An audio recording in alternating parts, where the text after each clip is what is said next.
I am the Tofu Golem. Please enjoy the video. In this video, I will explain how to replace rear shocks on a Toyota Sienna using an easy method. First, let's gather all the necessary tools and prioritize safety. You will need a reliable jack, sturdy jack stands, and a lug wrench. Don't forget your new replacement shocks and the correct socket sizes. Always wear safety glasses and gloves for protection throughout the process.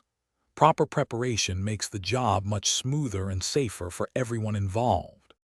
Next, we prepare the vehicle for the shock replacement. Park your Sienna on a firm, level surface and firmly engage the parking brake.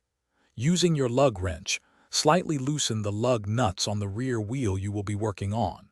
Now, safely lift the vehicle using your jack and place sturdy jack stands under the frame for support. Finally, remove the lug nuts completely and take off the wheel, setting it aside. Now it's time to remove the old shock absorber. Locate the two mounting points, one at the top and one at the bottom of the shock. Using the appropriate wrench or socket, begin by loosening and removing the lower mounting bolt. You might need to support the lower control arm slightly to relieve tension. Once the lower bolt is out, proceed to remove the upper mounting bolt. With both bolts removed, carefully pull the old shock absorber out of its position. Finally, let's install your new shock and complete the job.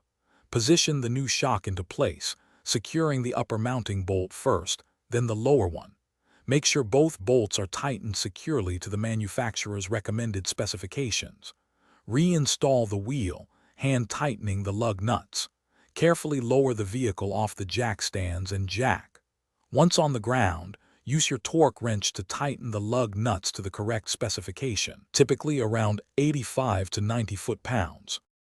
Thanks for watching. Consider subscribing if we helped you today.